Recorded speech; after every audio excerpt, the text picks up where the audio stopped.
বন্ধুরা, আশা করি সবাই খুব ভালো আছেন। আর আপনাদের ভালো থাকা, আপনাদের শুভকামনা করেই আজকের ভিডিওটা শুরু করছি।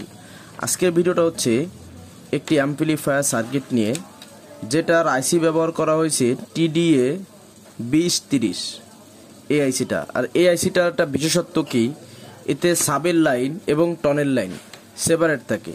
যেমন একটা আইসিতে সাব ওভার স্পিকারটা চলবে, আর একটা আইসিতে লেফট সাইড, আর একটা আইসিতে রাইট সাইড চলবে। তো সার্কিটগুলো ভালো, অল্প টাকার মধ্যে বা অল্প সাউন্ডের মধ্যে ভালো কাজ করে, ভালো বাজে, এবং সাধারণ কম্পিউটার বক্সে এগুলোই সাধারণত থাকে। তো এইগুলো আমাদের বাংলাদেশি তৈরি।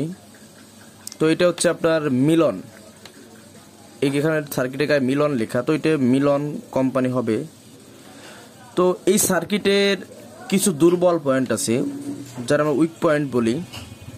এর উইক পয়েন্টটা হচ্ছে কি, এই 2030 আইসিগুলো কিন্তু অতিরিক্ত গরম হয়, এত গরম হয় যেটা লোডে দিয়ে বাজালে বোঝা যাবে, আসলে অতিরিক্ত গরম হয়। তো এই অতিরিক্ত গরম হয় এবং কম্পিউটার বক্সের মধ্যে কিন্তু আসলে কোনো ফ্যান থাকে না। তো এই আইসিটাকে ঠান্ডা করার জন্য, ভালো রাখার জন্য আমাদের একটা কাজ করতে হবে। এর সাথে একটু হেভি হিটসিন যোগ করতে হবে। যেমনটা ধরেন, আমি এই হিটসিনটা সাজেশন দিচ্ছি আপনাদের, অথবা আমি নিজে এটা করতেছি, এটা অবশ্যই ভালো ফলাফল পাওয়া যাবে। এটা কিন্তু সাধারণত আপনার 2 ট্রানজিস্টার, 4 ট্রানজিস্টার, 8 ট্রানজিস্টারের যে হিটসিন আছে, মানে এই কোয়ালিটির ছোট বড় হিটসিন আছে, এতে এই হিটসিনটা আসলে সাধারণত অনেকেই আমরা করি। তো বিষয়টা হচ্ছে, আজকে আমি এই সার্কিটটার জন্য আমি এই হিটসিনটা লাগাবো। এই 3টে আইসি আমরা এই হিটসিনটাই লাগাবো। এর জন্য প্রথমে আমার কি করতে হবে, যে এখানে যে নাটগুলো আছে, এই নাটগুলো আমার খুলে ফেলতে হবে। এই ছোট যে হিটসিনগুলো, এই হিটসিনগুলো নাটগুলো খুলে ফেলতে হবে।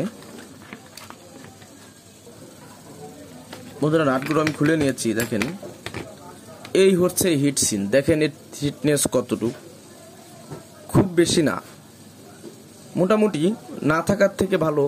কিন্তু এটা আমার কাছে মনে হয় বেশি ভালো না, কারণ এই আইসিটা এত বেশি গরম হয় এবং কোনো পর্যাপ্ত কুলিং ব্যবস্থা না থাকার কারণে এই আইসিগুলো অতিরিক্ত গরম হয়ে নষ্ট হয়ে যাবে।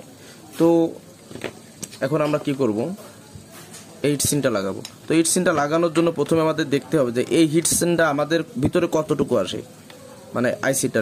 দেখেন এখানে আমার এই মেইন পয়েন্ট পাচ্ছে না, তাহলে আমার এই পয়েন্টটায় কাজ করতে হবে। তো আমি এখানে এই দেখেনই করলাম। তো এই পয়েন্টে আমার ছিদ্র করে লাগাতে হবে। সেজন্য আমার প্রথমে কি করতে হবে, একটা স্কেল নিতে হবে। একটা স্কেল নিয়ে এই যে পয়েন্টটা আমরা কাজ ছিদ্র করব মাঝখানে, এই পয়েন্টের মিডিল বরাবর এই পাশ থেকে স্কেল দিয়ে একটা দাগ কাটতে হবে, যাতে আমাদের ছিদ্রটা সঠিক জায়গায় হয়। কারণ এই ড্রিল করাটা খুব একটা গুরুত্বপূর্ণ বিষয়। যদি সাইড হয়ে যায় তাহলে আমাদের নাটটা আমরা ভালো বসাতে পারবো না। সেই জন্য প্রথমে আমার স্কেল দিয়ে একটা দাগ কেটে এটাকে সোজা করে নিতে হবে, একদম মিডিল বরাবর দাগটা কাটতে হবে। তো বন্ধুরা দেখুন, এই দেখুন মিডিল বরাবর আমার দাগটা কাটা হয়ে গেছে। তো এখন আমি কি করব, যে আমার এই আইসিটা এই মিডিল বরাবর কোথায় বসে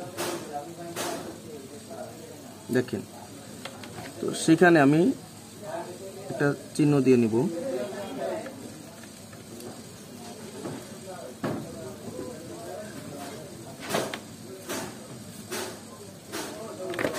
দেখুন বন্ধুরা, এই যে দাগটা দিয়েছি, এই যে 1, 2, 3টে গোল ছিদ্র আমি কেটে নিয়েছি। তো এই সোজাসুজি 3টে ছিদ্র আমরা ড্রিল দিয়ে করে নিব। বন্ধুরা, পয়েন্ট অনুযায়ী আমি 3টে ছিদ্র কেটে নিয়েছি। দেখেন একদম মিডিল বরাবর পড়েছে, দেখেন কত সুন্দরভাবে এটা আমরা করেছি। তো এখানে একটা গুরুত্বপূর্ণ বিষয় আছে। বিষয়টা হচ্ছে, আমরা যখন এখানে ড্রিল করি, যখন এটা এখানে ড্রিল হয়, তখন কিন্তু এর সাইডটা উঁচু হয়ে যায়। তো এই সাইডটা সমান করার জন্য আপনারা একটা কাটার দিয়ে বা অন্য কোনো একটা ধারালো বস্তু দিয়ে এটাকে আপনারা সুন্দরভাবে ঘষে নেবেন। কারণ এখানতে যদি এই হিটসিনের কোনো কিছু উঁচু থাকে, সিদ্ধ করা যায়, উঁচু থাকলে কিন্তু আপনার এই যে এই যে হিটসিনটা এর আইসির যে হিটসিনটা কিন্তু সুন্দরভাবে এর সঙ্গে মেশবে না, যার কারণে আপনার আইসিটা কিন্তু হিটসিন দেওয়া সত্ত্বেও গরম হবে। দেখেন বন্ধুরা, আমি এই যে আমার এটা মিলিয়ে কাটা হয়ে গেছি। তো এইখানে আপনাদের জন্য একটা গুরুত্বপূর্ণ কথা হচ্ছে যে এইটা এখানে এভাবে সেট করার আগে, আপনাদের সেট করার আগে অবশ্যই আপনারা হিটসিন পেস্ট ব্যবহার করবেন। দেখুন আমি দেখাচ্ছি আপনাদের, এই দেখুন এটা কিন্তু একটা হিটসিন পেস্ট, এটা আমি এখানে দিয়ে দিচ্ছি। আর একটা কথা, এখানে কোনো প্রকার আপনার সেপার পেপার দেওয়ার কোনো প্রয়োজন নাই। কেন নাই? এই সার্কিটের সবকটা হিটসিনই যে বোল্টটা থাকবে এটাও সেই বোল্ট থাকবে, এই তিনটে আইসির প্রত্যেকটা হিটসিনই একই বোল্ট থাকবে, অতএব এখানে শর্ট হওয়ার কোনো ভয় নাই। যার কারণে এখানে কোনো প্রকার সেপারেট পেপার কিন্তু আপনাদের ব্যবহার করতে হবে না, এটা মাথায় রাখবেন। তবে 1943-52 অর্থাৎ নেগেটিভ এবং পজিটিভ সাইডের ট্রানজিস্টর যদি এখানে আপনারা কখনো অন্য কোনো সময় বসান তাহলে কিন্তু অবশ্যই হিটসিন পেস্ট আপনার সেপারেট পেপার ব্যবহার করবেন। তো আমাদের পেস্ট লাগানো হয়ে গেছে। তো এখন আমরা যেটা করব সেটা হচ্ছে এখানে আমরা নাট এবং নাট স্ক্রু দিয়ে আটকিয়ে দেবো এই হিটসিনের সঙ্গে এই ট্রানজিস্টরটা বা আইসিটা আমরা আটকিয়ে দেবো, লাগিয়ে দিব। বন্ধুরা, আমি এটা টাইট করে নিয়েছি, লাগিয়ে নিয়েছি নাট স্ক্রু। এবং দেখেন এখানটাতে লক্ষ্য করুন, যখনই এটা ফুলফিল ভালোভাবে আপনার টাইট হয়ে যাবে, ভিতরে যে পেস্টটা থাকে পেস্টটা কিন্তু অটোমেটিক্যালি প্রেসারে সাইডে চলে আসবে। তো প্রত্যেকটা হিটসিনের পাশে আইসির পাশে আমার হিটসিনের পেস্টটা আমরা লাগিয়েছি, পেস্টটা চলে এসেছে, তার মানে এটা সুন্দরভাবে আমাদের টাইট দেওয়া হয়ে গেছে।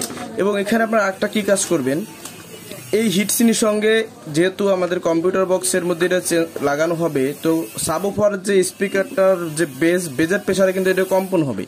তো এই জন্য এখানে এই দেখুন এখানে দুটো নাট বোল্ট বা নাট দিয়ে আমরা স্ক্রু দিয়ে এর সঙ্গে এই আইসিটাকে আমরা লাগিয়ে দিব। তাতে আমাদের সুবিধা হবে এই যে আপনার এই ভাইব্রেশন এটা ক্ষতিগ্রস্ত হবে না, এটা সেফটি।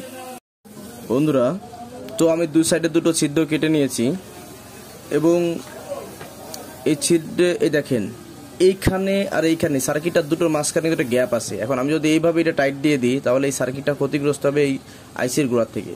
তো এই জন্য কী করব, এই একটা প্যাচ দেখতে পাচ্ছেন নাটের, এই নাটের প্যাচটা আমি এখানে দিয়ে দেবো এভাবে দিয়ে এই সাইড থেকে এই দেখতে পাচ্ছেন এই যে এটাকে আমরা টাইট দিয়ে দেব। আচ্ছা এটা থাক, আমরা আরেকটা পরিয়ে নিই। এই সাইডে আরেকটা এই যে এই দেখুন এই যে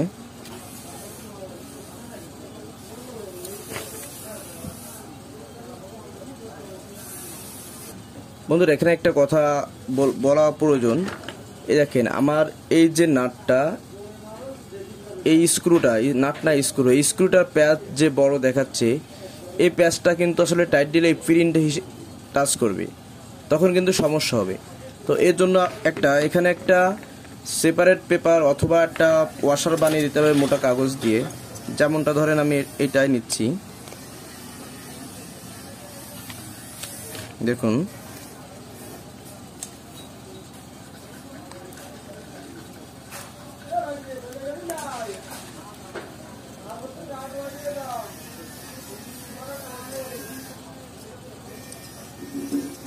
আমি জাস্ট আপনাদের দেখানোর জন্য শর্টকাট এভাবে বানাচ্ছি, আপনারা এর থেকে ভালো করে বাদ দিবেন। বন্ধুরা, তো আমরা এখন এটাকে খুলে বের করে একটা ওয়াশার এখানে পরিয়ে দিব, কারণ ওয়াশারটা এখন দেওয়া বাধ্যতামূলক। যদি প্রিন্টে এটা টাচ হয়ে যায় তো মাইনাস যে বডিটা ওই বডির সংযোগটা ওখানে লেগে যাবে, এতে করে এই সার্কিটটা ক্ষতিগ্রস্ত হতে পারে।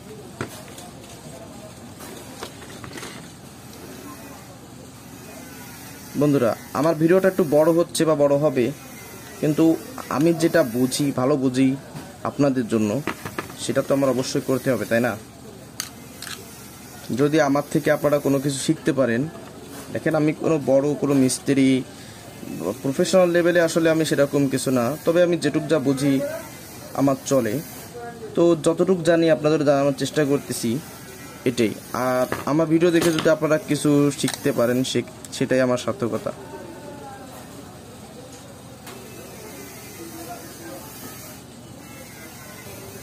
বন্ধুরা দেখেন,